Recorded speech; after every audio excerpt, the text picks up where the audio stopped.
nom c'est Shamir Dalius Louis. J'ai 21 ans, bientôt 22. Qui est Raccoon? C'est tellement l'ado qui se cherche, là, tu sais ce que je veux dire, mais qui est né avec une trop grosse maturité, qui est toujours dans sa tête, qui est toujours réfléchi, tu sais ce que je veux dire, c'est le Raccoon, c'est la partie exagérée de moi, dans le fond. J'ai toujours été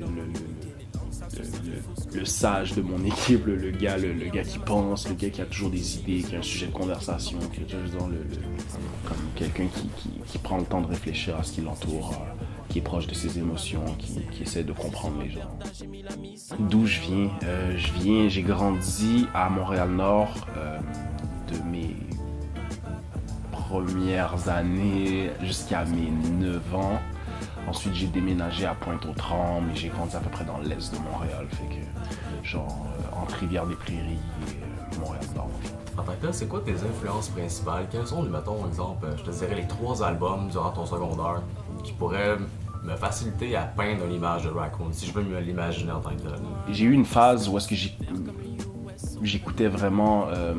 j'écoutais aussi du anglo que du franco. En anglais, durant mon secondaire, je pense à partir de mes 13 ans, c'était vraiment A$AP Rocky. J'étais dans Kendrick Lamar. Kendrick, c'est une de mes grandes inspirations. Pour le franco, Nick Feu, man, l'album Feu, l'album Cyborg, ça a façonné vraiment... Nick Feu, ça a façonné qui je suis, ça a façonné ma manière de voir, ma manière d'écrire. C'est mon artiste préféré aujourd'hui.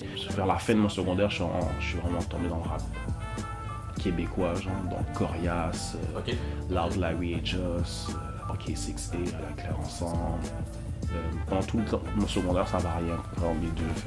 Quel genre de type de musique que tu as grandi? J'ai grandi dans... je suis haïtien, donc j'ai grandi dans la musique antillaise, dans le fond. Compas, zouk, etc., la musique latine. Mon père écoutait beaucoup de musique antillaise. C'est vraiment avec ça que j'ai grandi. Je pense que c'est ce qui m'a même donné mon soul un peu dans ma manière de chanter, dans mon approche. Je pense qu'il y a un côté très black, très antillais, très dans ma manière de parler aussi. Puis après ça, avec mes frères et sœurs, on est vraiment dans le hip-hop américanisé de 2004, là, les années de ATL, où c'était du gros crunk rap, là, puis on était des danseurs, puis on écoutait Young Jock, It's Going Down, là, genre les gros trucs, Them Franchise Boys. On était vraiment plus des danseurs qu'on était plus jeunes, on n'était pas into lyrics ou whatever, là, on voulait juste genre bump notre tête, puis comme enjoy les tracks. Tes frères en fait sont tous plus vieux que toi? Non, j'ai un petit frère de 19 ans, j'ai un grand frère de 24 ans, 25 ans, et j'ai une grande sœur de 28. Tu as découvert beaucoup la musique aussi à travers ta relation avec eux, justement, partager le port, la même passion, ainsi de suite. Ouais, j'ai un groupe avec mes frères qui est Nothing But Greatness.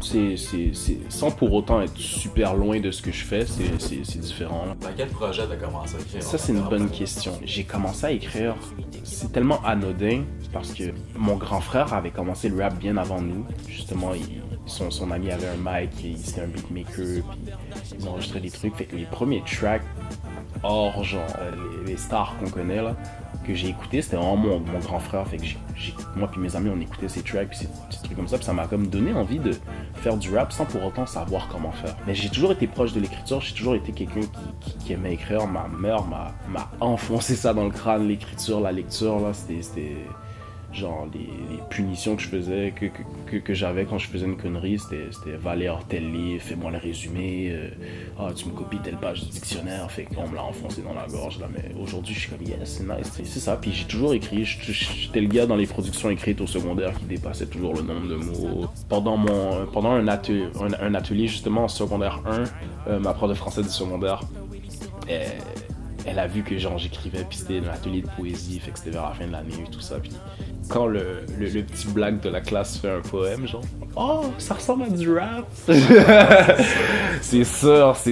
Elle a dit ça, puis comme tout le monde est comme « Ah, mais c'est vrai! » Mais là, je suis comme « Ok. » Genre, mais moi, j'avais même pas entendu de rap en français encore, j'étais pas interpellé par ça, vraiment.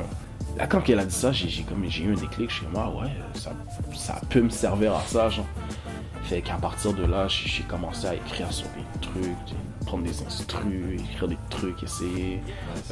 Pendant l'atelier de poésie, j'avais un ami qui avait joué son harmonica, j'avais rappé un truc par-dessus, c'était drôle. Comment le rap influence le cheminement personnel, c'est tellement propre à chacun. J'avais besoin de dire certaines choses à un certain moment donné de ma vie, mais en même temps, c'est venu plus tard là, que tu sais, le rap à la base, c'est tellement... Pour moi, le rap, c'est un verbe, genre. Rapper, c'est un verbe, genre. C'est une action. On te donne un marteau, un jour, on te donne un outil, genre, puis à un moment donné, tu t'en sers, tu sais ce que je veux dire? Puis le rap, c'est un outil, puis tu fais ce que tu veux avec, veux pas.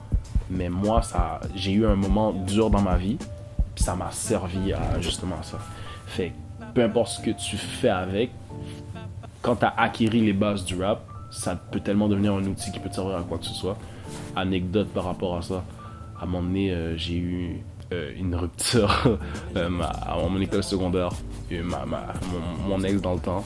Puis elle avait parti des grosses rumeurs comme quoi que j'étais pas une bonne personne, whatever. Puis j'ai vraiment écrit un texte, puis je l'ai présenté dans un spectacle à l'école qui parlait de cette situation-là. Puis tout le monde était au courant.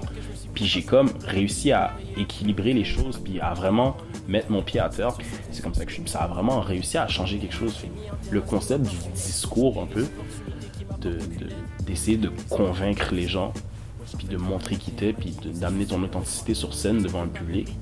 Puis j'avais jamais fait de studio encore. Okay. Ouais, non, c'est ça qui est intéressant. Fait que ça m'a servi d'outil. Là. Tout le monde était choqué, tout le monde était comme waouh. Puis... C'est dans tes premières expériences de rap en tant que... Ouais, ça c'était moi. Dans mes premières chansons, j'ai sorti quelque chose de fort. Au-delà du fait que, il a fait de la musique, tu sais. Ouais, okay. De la musique, ça s'écoute, mais de la musique, ça se ressent, puis ça se comprend. Ce qu'il y a surtout avec le rap. Est-ce que t'as l'espèce de maladie du rapper, tu sais, dans la douche, t'as des bars qui te viennent, ça vient absolument quand t'es dans le char ou quand t'es... Est-ce que c'est quelque chose qui est sur le quotidien tout le temps, très lourd dans ton esprit? Est-ce que j'ai la maladie du rapper qui est toujours en train de penser à des lyrics? Oui. Est-ce que je suis toujours en train de travailler sur mes lyrics et sur mon rap? Non. Pour vrai, je me considère même pas comme un rapper qui craft à ce point-là. Je pense que mon procédé créatif, j'appelle ça tellement des coups de chance. C'est une conversation que j'ai avec un ami, puis il y a un track demain, genre. Il y a un truc qui s'est passé, genre par exemple, il y a eu les élections. Okay. Ça m'a inspiré un track. Fait que j'ai toujours marqué quelques idées dans mon téléphone quand j'en ai une, mais je vais jamais m'asseoir puis me faire une séance d'écriture, un truc comme ça.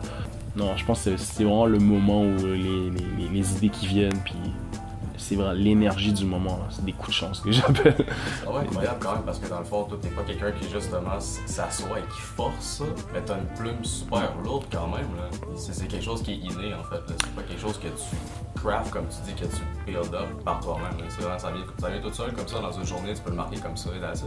Je pense que le gros travail, c'est les idées. Je pense que c'est de là que ça vient.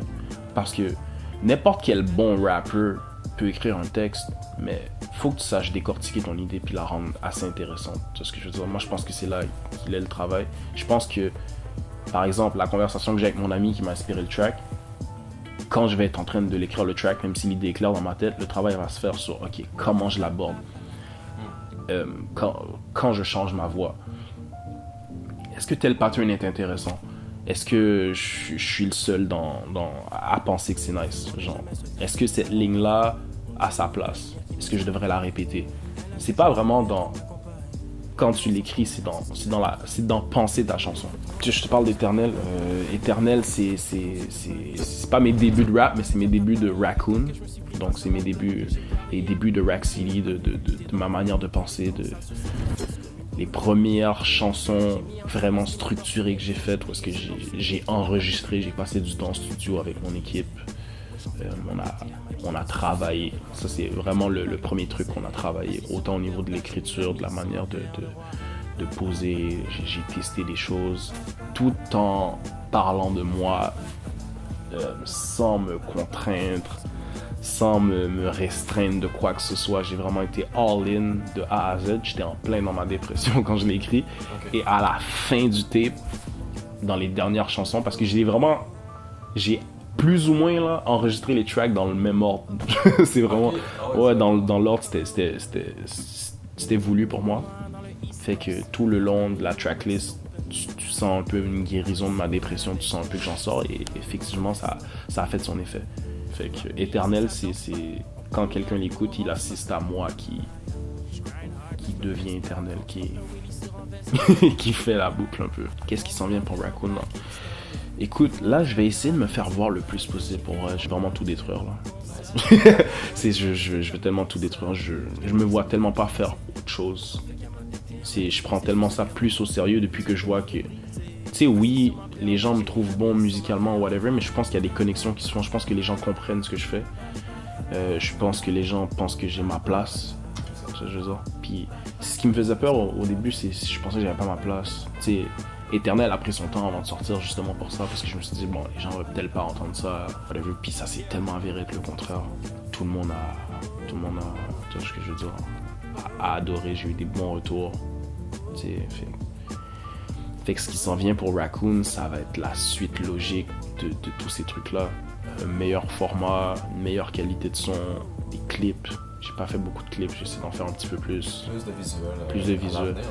Ouais, plus de visuels. Je veux vraiment mettre le truc là-dessus. Les visuels, ce qui arrive, c'est que je veux tellement pas en sortir pour rien. Tout ce que je veux dire. C'est un truc. Faut que ce soit la bonne qualité, faut que ce soit le bon truc. Mais là, je pense qu'on a touché de quoi avec les tracks qu'on a en banque, là. Puis l'équipe est prête à amener ça à un autre niveau.